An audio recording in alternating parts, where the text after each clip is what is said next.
Morning. We're on Samech Amud Aleph. So yesterday we spoke about Rabbi Eliezer, who says that you can be matir a neder with nolad, something that did not exist at the time of the neder. And we mentioned that I won't go into that house, and then you realize that that house becomes the shul, and you're bargis with the shul, so you can use the house according to Rabbi Eliezer, and the Chachamim disagreed. But we learned it from the shvua of Moshe Rabbeinu, as we mentioned yesterday. Kimesu kol hanashim, that Dasan and Aviram, and God said he could go down to Mitzrayim because Dasan and Aviram are dead, and you originally took the shvua because you didn't want to go down to Mitzrayim while they were still alive. So that's where we learn. But now the Gemara is going to learn something else from the same story of Moshe Rabbeinu. The Gemara says, Hamudar hana'a mechaver. Tanya, Hamudar hana'a mechaver, ein masirin lo ela bifanav. That means if I take a neder, which says that I'm not going to get any benefit from you, ein matirin lo ela bifanav. So I'm not allowed to be matir the neder unless I go. So you're basically, again, the way that Rishonim explained, you're getting a benefit. If I'm taking a neder, then I'm not going to get any benefit from you. In essence, you're getting benefit, then I'm not going to get any benefit from you. So I'm not going to use any of your stuff. I'm not going to go and get any of your money. You're not going to have to invite me to any of your simchas. So if I take that neder, now I want to be most of that neder. I want to annul that neder. So I need to do it in front of you. Why? The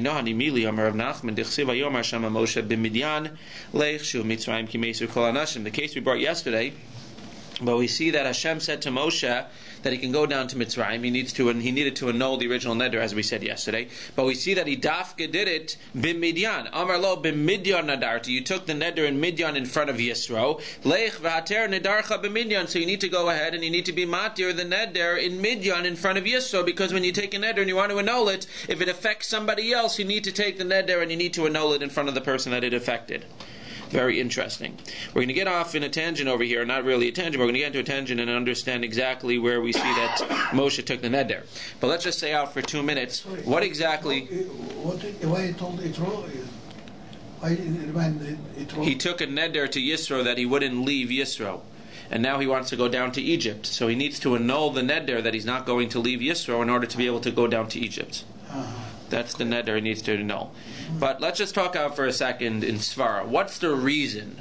The Gemara doesn't talk about the reason. What would the reason be that, besides for the pasuk, what would the Svara be that if you take a neder, so you need to annul it in front of the person that you took it about? So the Ran explains two possible possibilities. Ran says, number one, it's mipnei habusha, because of embarrassment. What does that mean? So again, I took a neder and it was for your benefit, in essence, saying that I'm not going to benefit from you.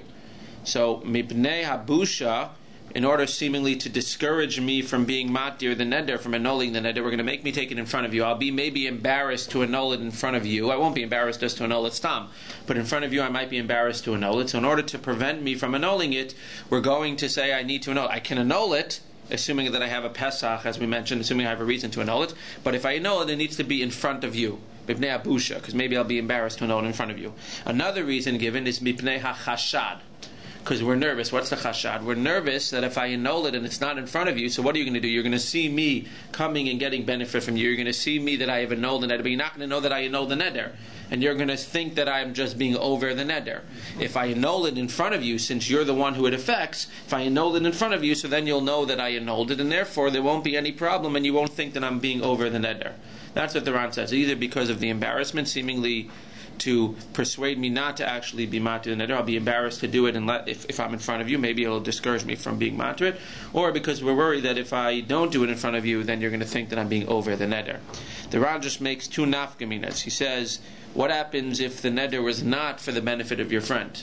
If there was just a stam neder and it involved your friend, but it wasn't for his benefit or not?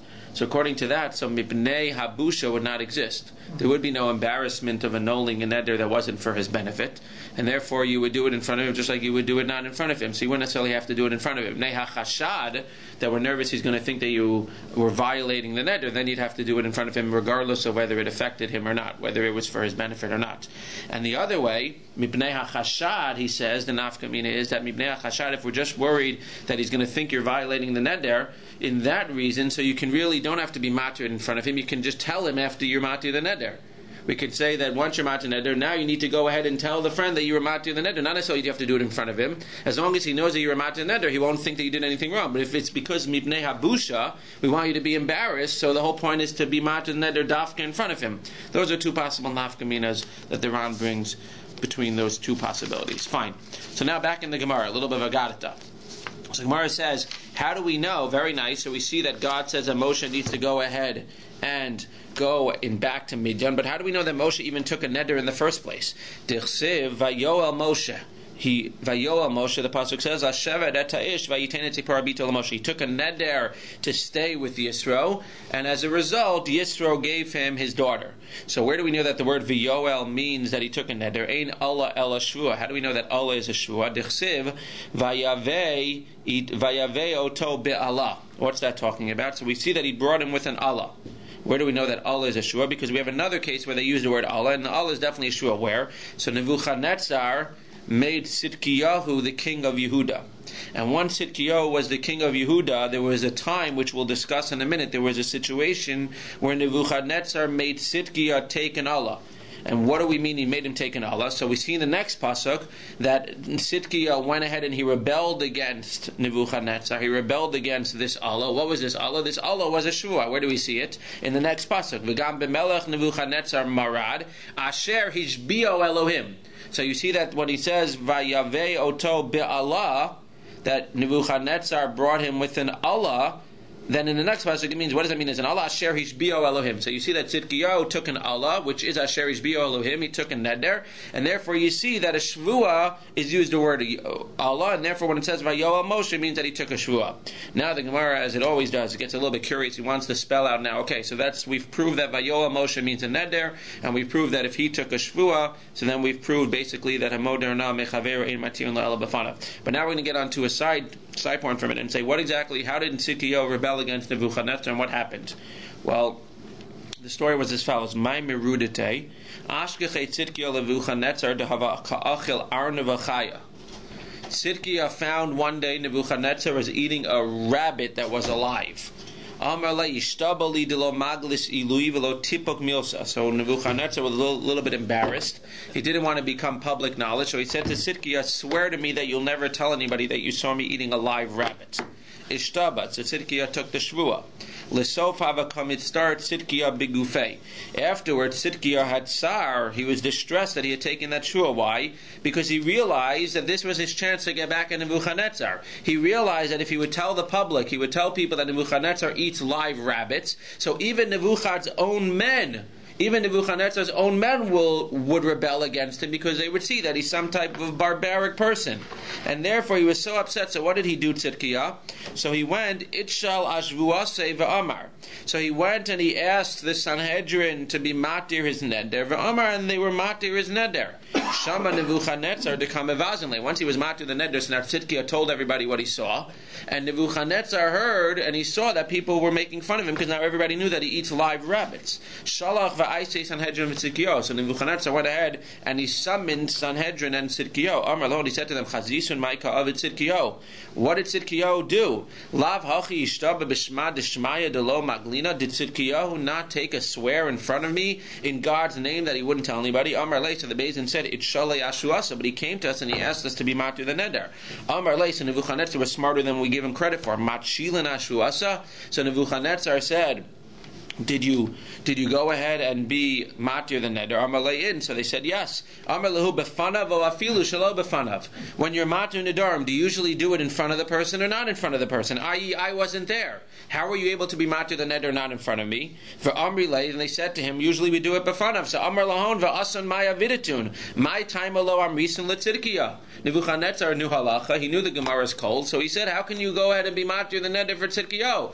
I wasn't there. It affected me. We just finished saying, I learned DAF yesterday too, said Nebuchadnezzar, and we just finished saying that when you're going to be matir and neder, you need to do it in front of the person that it affects. This neder that Tzidkiyahu took clearly affects me. How were you able, Sanhedrin, to be matir the neder not in front of me? Says the Gemara. That's why don't let Goyim learn Torah. Don't let Goyim, yeah. They're too smart. We're on tape, be careful. Miyad yeshu la'aretz yidmu ziknei batzion. So right away, the Navi tells us that Nebuchadnezzar made Sanhedrin sit on the floor. Amar of Yitzchak sheshimtu karim mitachtayim. Not only that, he removed the cushions from beneath them. So that would sound like it was nothing too bad. The Medrash adds that he did a lot more than that. Whether he killed them, he dragged them through the streets. He wasn't happy, and again, he wasn't necessarily wrong in this case, but he wasn't happy. The Rishonim discussed whether they were right or wrong for annulling Tzidkiyahu's vow. but he definitely wasn't happy, Nebuchadnezzar. But again, the story was brought to show us that the word Allah means vow. Tzidkiah took a vow, therefore when Moshe did Vayoel, it was a vow, and we see that HaKadosh Baruch Hu says Yidafka need to go ahead and be matir the neder b'midyan in front of Yisro, because after all, in order to annul a vow, it needs to be done in front of the person who you took the vow concerning. Zak the Mishnah, Rabbi Meir Omer, Yesh dvarim shehein kinolad ve'enon kinolad ve'ein chacham emodin. What did we say yesterday? We said yesterday that there are cases which are nolad. We had a machlokes, and we said that Rabbi Eliezer holds that if something is nolad, if you say, I'm not going to use that house, and then you become broigis with the shul, and now that house becomes a base knesset, so that's something new, and we could say that that's a reason to be matir your neder. And the Chachamim disagreed and said, come on, man, everything's going to be a nolad. There's always going to be some detail that you didn't know. That's how we explained it. Rabbi Meir comes and says, I argue with Rabbi Eliezer. I agree with the Chachamim in that case. I agree that I don't hold of nolad. I don't hold that, there was a detail missing and therefore we could be matir the neder. But I do agree, this is like a second category, I do agree that there are certain cases which are not nolad but are like nolad. And those cases we could be matir. We'll have to see in a second. It's like a quasi-nolad. And the Chachamim say even the quasi-nolads we're not going to go ahead and be matir. What's an example of a quasi-nolad? Ketzad. Amar konem shani nosei plonish aviara. I'm taking a shvua that I'm not going to marry this girl because her father is evil. Again, what's the difference between this and yesterday? Yesterday he just said I'm not going to go into that house. Over here he's giving an additional point. He's giving a reason. I'm not going to marry this girl. That would be yesterday. And then you say, there was something about this girl, that would be a regular nolad. Over here it's, I'm not going to marry this girl because her father is evil. Amrulo, then they told him, Meisel sha'asa tshuva. Then they told him he died or he did tshuva. So in that case, it's not really a nolad case. It is nolad, but it's nolad with like an additional factor, that you gave the reason at the time of the neder why you were taking the neder. So Rabbi Meir says, I don't agree with you, Rabbi Eliezer, that a stam nolad case, I'm going to go into that house, I'm not going to go into the house, and then it becomes a shul. I'm not going to agree with you that we could be matir that neder. But over here, since he added some additional information, that I'm not marrying her, not just stam, I'm not marrying her, I'm not marrying her because her father is evil. So now when her father dies, or her father does tshuva, it was clear that I took the neder under those conditions, and therefore in this case I agree that we can go ahead and we can be matir it. The Chachamim would say no, even these wouldn't work for Hatara. Konem l'bayit zeh shani nichnas sha'kelav ra betocho sha'nachash betocho. Similar. Not just I'm not going to go into house. I'm not going to go into house because there's an evil dog or because there's a snake in it. Amrulo meis ha'kelav o shenara ganachash. If they tell him that the kelav died or the nachash was killed, harehein kin nolad ve'eno nolad. It's like this quasi nolad case where the Rabbi Meir would hold that in that case we could be matir. Ve'ein chachamim modin. The Chachamim again don't agree even in this case. Konem sha'ani, etc. Meis noladu. So the Gemara asks a question that I read basically already throughout, but the Gemara says, but this is a case of nolad. So what did I say? I said, but there was additional information. The Gemara seems to be saying, okay, very nice, there's a little bit of additional information, but it's still a nolad case. What do you mean it's quasi-nolad? Why over here basically is there a heter that over here Rabbi Meir is going to say, okay, here we could be matir the neder? So there's a machlokes what the reason of Rabbi Meir is. Amar Rafuna nasa ketola nidro bedavar. It's not a case of nolad. It's not even a case of quasi-nolad. It is a case of quasi-nolad, but it's really for a different reason. Because it says, if he made the neder contingent on this thing, I'm only taking the neder assuming the father is evil. Therefore, when the father is not evil anymore because he did tshuva or because he died, so since I made it contingent on that, therefore the neder is going to be matir. And the Chachamim will say, no. Even if it's contingent, it's not contingent unless it's explicit. Over here you didn't say, I'm not marrying her because the father is evil, and if the father dies, then I'll marry her. You're just saying the father's evil. And according to Chaim, even that's not enough. Says Rabbi Yochanan a different reason. Kvar mesu kvar asa tshuva ka'amrilei. Rabbi Yochanan says no. He says it's not no, and he says even within Rav Huna that's not enough. If it was tola nidro bidavar, if you're just telling me that Rabbi Meir is saying that this case is okay because you're being tola on a davar, Rabbi Yochanan will say no. Rabbi Meir wouldn't agree with that case either. Why in this case does Rabbi Meir say? Because it's a special case where it was basically a mistaken premise. It's not a din that he was told it, that he was contingent on something. It's that when he took the neder, it was a mistaken neder because the father was actually dead at the time that he took the neder. Or the father was not actually a rasha at the time that he took the neder. So again, Rabbi Yochanan is being even more machmer, quote unquote. He's saying that Rabbi Meir would not even agree in the case where he makes it contingent on something. Rabbi Meir would agree with the Chachamim in that case, and it still wouldn't be matir the neder. Rabbi Meir specifically says that we're matir the neder in a case where it was a mistaken premise, where when he took it, that the father is Ra. The father wasn't even Ra because he was dead, or he had already done tshuva. And the Chachamim would say to Rabbi Yochanan, even in that case, the Chachamim will say the neder still stands. Why? So that's harder to understand. Why in that case, if it was a mistaken premise, if the father was actually dead, why would the Chachamim say the neder still stands? So the Rishonim explain, because over there, we don't want to confuse it with other cases. You're right, really that case should be okay, but we don't want to confuse it with cases where you say where the father is Ra and the father is not dead, in which case the neder would have to stand. So we're going to make Gzeira, even in the case where the father happens to be dead, we're going to make Gzeira and it's going to stand in that case as well. Very interesting. Okay, Masir Rabbi Abba.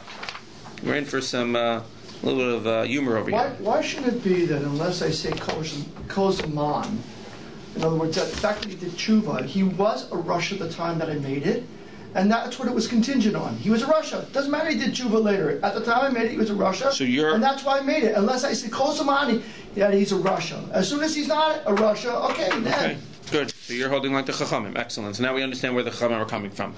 No, and he'll say to you, no, but Lamaisa, since I said Shavir Ra, his intent was that as long as the father's, I don't want that kind of father-in-law, but another type of father-in-law I would like.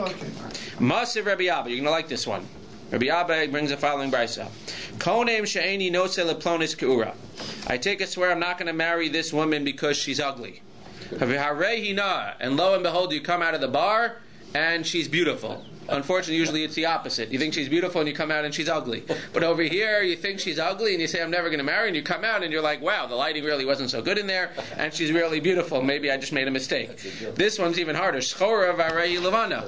I'm not going to marry this woman because she's shechora, and you come out and the lighting was really bad and you realize that she was levana. Kitsara v'arehi arucha. You think you're not going to marry her. I swear I'm not going to marry her because she's very short. And then when you come out, you realize she was standing on her knees when she was inside, and really when she stands up, she's 6'3". Mutara, moterba. So in those cases, we're going to do the hatara, because again, we'll have to see in a second. It's not because she was ugly and all of a sudden she became beautiful. No, in that case, it would seemingly still stand. It was a mistaken premise. You thought she was ugly when you took the neder, and lamaisa, she was beautiful. Bishlama l'Rafuna, very interesting, says the Gemara.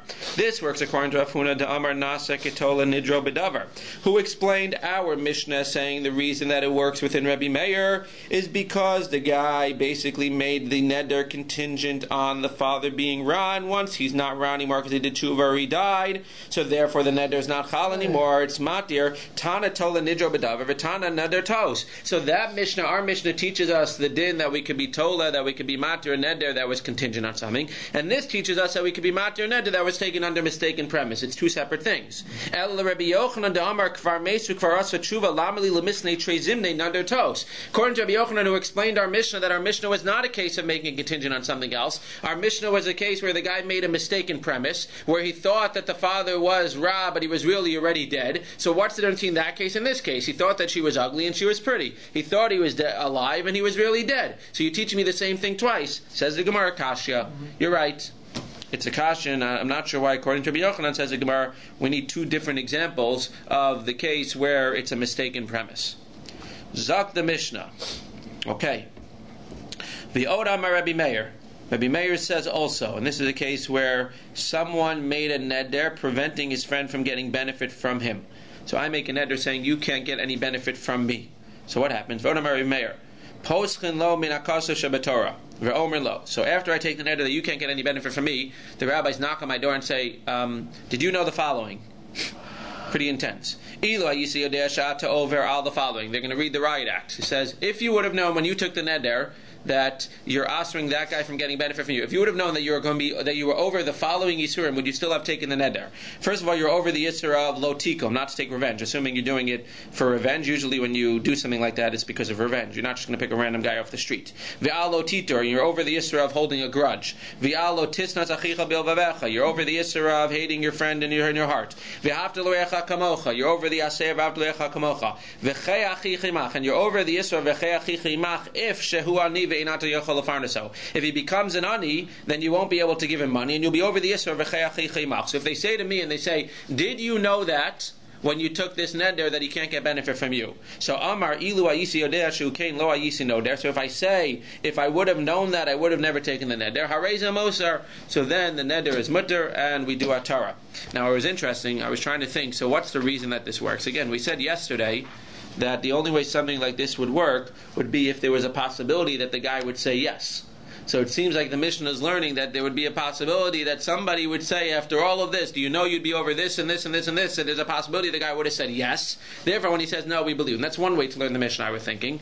Another way to learn the Mishnah is just to say that nobody would ever have the audacity, forget about no, yes, whatever. We know for sure that nobody would ever not. It's basically like saying, like we're asking him, but we don't really have to even ask him. Like nobody in their right mind would ever say, yes, I'd be willing to be over 5 Yisurim. So one of those two ways, but either way, that is going to be Mosar. Amalei Rafuna bar Rav Ketina l'Rabbanan. So Rafuna says to the Rabbanan, Nema kol dema'ani lav alai nafil mai demati li lefarnaso bahadi kulei alma mefarnas alai. So he says, let's say the guy's a Talmud Chacham, so he could say the following. If they say to him, if you would have known that when you took this neder, you'd be over the Isser of V'chei achicha imach, then when the guy becomes an ani, you're going to be over the Isser of not being able to help him. So what happens if the guy's a Talmud Chacham and he says to me, that's not true, I'm not going to be over the Isser. Why? Because when the guy becomes an ani, you know what he's going to do? He's going to go to the Kupa tzedakah, he's going to go to the communal tzedakah, he's going to want to take tzedakah. I can support him, because when I give to the communal tzedakah, it could go to anybody. I'll give to the communal tzedakah, some of the money will go to him. I won't be over my neder, and it won't be a problem, so I won't be over that Isser of that your brother should live with you. So they said to him, Amar le ani omer kol hanofel eino nofel idega by tchila. No, you're wrong. Because at the end of the day, somebody who has to go collect money from the communal tzedakah is not going to go to the communal tzedakah first. He's going to go to individuals first and ask them. And therefore it's not, you're right. If theoretically the guy would go straight to the communal tzedakah, then if you gave money to the communal tzedakah and they gave part of it to this guy, so then you wouldn't be over the Yisur v'chei achicha imach. But that's not the Metzias. It's not what happens. What happens is he goes to individuals first asking for money. He's going to come to you for money, and you're not going to be able to give him because you took the neder. You're going to be over the Yisur of v'chei achicha imach. But again, the main part is for our purposes that the Mishnah is basically saying that if any of these cases, and seemingly we'll have to see if any mitzvah, but if we go to the guy and say, if you would have known that you're being over a mitzvah, being over a lav when you took this neder, would you have done it? So if the guy says, no, I would have never taken the neder, so then we could be matir the neder. Neder's not chal anymore. He's anikim meis. Okay. Interesting. Okay. Interesting point. Now we can give to him. Maybe. Mishnah. He's dead broke. Poschin la'adam b'ksuvas ishto. One more case. There's another opening, again, because all these, when it says potzech, because we need openings in order to be matir the neder. There's a case where we could be matir the neder based on the ksuva of the ishto. Umaise be'achad shenadar mi ishto hana. There was a person, what's the case? There was a guy who basically took a shvua that his wife can't get any hana from him. So obviously he has to get divorced because he has a chiyuv to support her, and he has a chiyuv of ona. He has a chiyuv of relations. V'haisa ksuvasa tat dinarim, and the ksuva was 400 dinar. Uvalif ne Rabbi Akiva v'chayv l'itein la ksuvasa. He was hoping to get out of it. He said to Rabbi Akiva, "Come on, man, have some mercy on me. Sorry, man, you got to pay the 400 dinar." Amar lo, Rabbi, what do you want me to do? Ched me'os dinar hiniachaba. My father died and he left 800 dinarim. Okay. Not dalachi dal me'os vani dal me'os. My brother got 400 and I got 400. Interesting. What happened to the bechor? Lo daya shetito hi matayim vani matayim. Give me a break. Let her take 200. I'm willing to give her 200, but let me keep at least 200. Amalei Rabbi Kiva fila tamocher se'ar roshcha tanoten la ksuvasa. Even if you have to sell the head on your hair. Hopefully he had the hair on your head. Hopefully he had some hair on his head. Even if you had to sell the hair on your head, you got to pay her the full 400. That's the din. The ksuva is 400. Amar lo ilia yisa yodeh shehu kein lo yisi noder. I was willing to divorce my wife for 200. But if I would have known that I have to pay her the full 400, that I wouldn't have been willing to do. And therefore I want you to be matir the neder that I'm not going to give any hana. V'tira Rabbi Akiva. So you see again that you can use the ksuva as a way to be matir the neder. So the Gemara asks, Gemara seems to be learning that when Rabbi Akiva told him he needs to pay the 400, so he needs to pay him the 400 from metaltalin, even from the movable properties, from his karka, from his metaltalin. But we know there's a machlokes whether you need to pay ksuva or balchov, whether you need to pay a debt or the ksuva from movable property, or you just pay it from whatever karka, whatever immovable property you have. So does it mean that Rabbi Akiva is holding that you pay even from movable property for ksuva? Amar Abaye karka shava chet meos dinar, saying no. He holds that you don't pay from movable property. But the case is where Rabbi Akiva said to give the full 400 because the guy inherited 800 meo dinar of karka, 400 went to him and 400 went to his brother. And therefore you see when Rabbi Akiva said to give the 400, he wasn't say just give 400, give the 400 karka, and you only have to give karka, but you have to give all 400 karka. So the Gemara says, an interesting question, Vaktani Seyar Rosha, or Seyar Rosha Metaltalihu. The Gemara asks, but Rabbi Akiva says he has to give him the hair off of his head, and that's metaltalin. Gemara says, no, it doesn't mean that he was telling him to give the hair off the head. He was saying, even if you, by giving the $400 worth of land, you're going to have nothing left in your pocket, and you have to cut your hair and sell it to eat, we're still going to go ahead and make you give the 400, even if you have nothing left. What does the Gemara say? Shmas mina ein mesadrin lebalchov. We learn from here that we don't assess a balchov. What does that mean? That means there's a possibility now. You owe money to somebody. So let's say you owe 400 and you only have 400. So if we say that we assess a balchov, that means we're not going to make you give the entire 400 because we're going to make sure you have some food to live on. Or you could say, Ain, we don't care. The might say you owe 400, and after you give the 400, then it's your problem to go find bread to eat. So the Gemara learns from here that Ain mesajin lebalchov. We don't necessarily set aside any money for balchov. And Rabbi Akiva was telling him, even though all you have to your name is 400, again 400 worth of karka, you got to give the 400, the total 400, and now it's your problem to go cut your hair or do whatever you got to do to go get some money, but we're not gonna have rachmanis on you. Amr of Nachman, Rabbi Yitzchak, he says no. That's not true. We're not telling somebody that they need to go ahead and live on the streets. Lomar she'ein mekarin shtar ksuva. What Rabbi Akiva was telling him was you need to pay, but you don't need to give the full 400. We're going to let you keep 5 of the 400 so you can live. But what he's saying is that Seyar Roshcha means, what he was saying is that you keep the 5 of the 400, but don't think that now that you paid $395, you're off the hook. She holds on to her ksuva. We're not going to rip up the ksuva. When you get that other 5, when you get back on your feet, so now that thing is still going to be there. And the ksuva is going to be there, and she's going to have to collect the other 5. So that's what it's saying. It's not that we're going to make you go and literally cut your hair so you won't have anything to eat. You'll pay whatever you can. You'll basically give her everything but what you need for the basic necessities. You keep the basic necessities.